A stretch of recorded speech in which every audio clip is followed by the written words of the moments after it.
Dumako naman tayo sa mundo ng palakasan at silipin ang kwento sa likod ng pagsusumikap ng 17-year-old Dabawenja runner na si Milchay Moreno na lumahok sa athletics event ng 11th BIM Iaga Friendship Games sa Puerto Princesa, Palawan.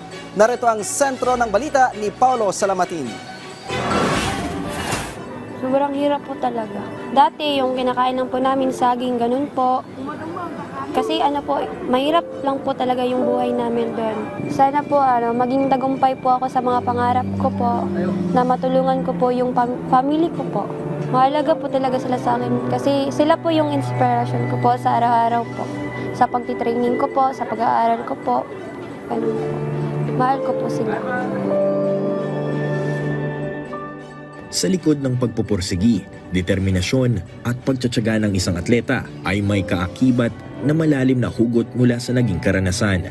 Isa na rito ang 17-year-old runner na tubong Campo Santos, Marilog District sa Davao City na si Milchay Moreno, isa sa 7 magkakapatid na mulat sa murang edad dahil sa kahirapan.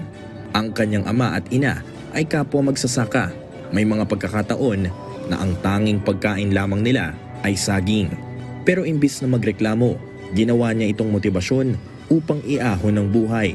Nahasa mula sa arawang paglalakad ng ilang kilometro mula sa kanilang bahay hanggang sa kanyang paaralan. Dahil dito, isa ang sports na nakita niyang oportunidad upang gamiting daan paakyat sa kanyang pangarap para sa pamilya. Pero papaano nga ba napunta si Milchay sa mundo ng athletics? At ano ang naging dahilan kung bakit sa ganitong klaseng sport siya napadpad?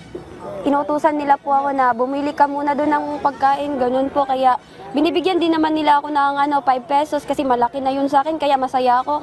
Tapos pupunta ako sa may, sa may tindahan po, kaya bumibili po ako. Yun, parang training ko na din. Tapos yung year 2018 po, merong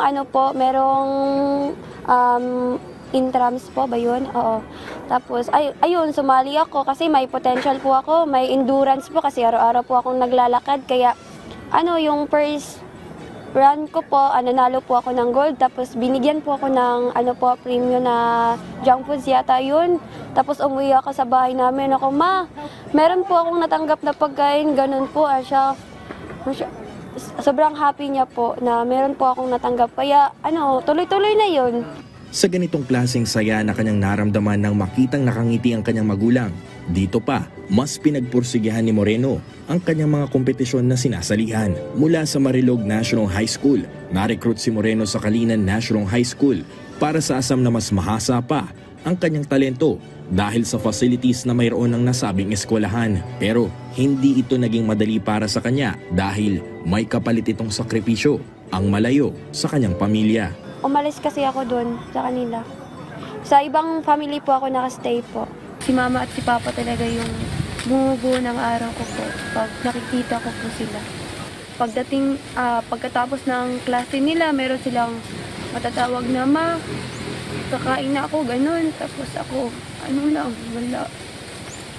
Kasi hindi ako nakastay sa amin. Hindi ito naging hadlang para kay Moreno upang ihinto ang kanyang nasimulan, sapagkat maliban sa mga gintong medalyang kanyang nakukuha sa mga local tournaments, nitong katatapos lang na Brunei Darussalam, Indonesia, Malaysia, Philippines East Asian Growth Area o BIM Iaga Friendship Games sa Puerto Princesa, Palawan, 2 ginto at 1 silver medal ang kanyang naibulsa. Pero sa kabila ng lahat ng kanyang kwento, gamit ang sports, iisa lang ang nais makamit ni Moreno sa ngayon.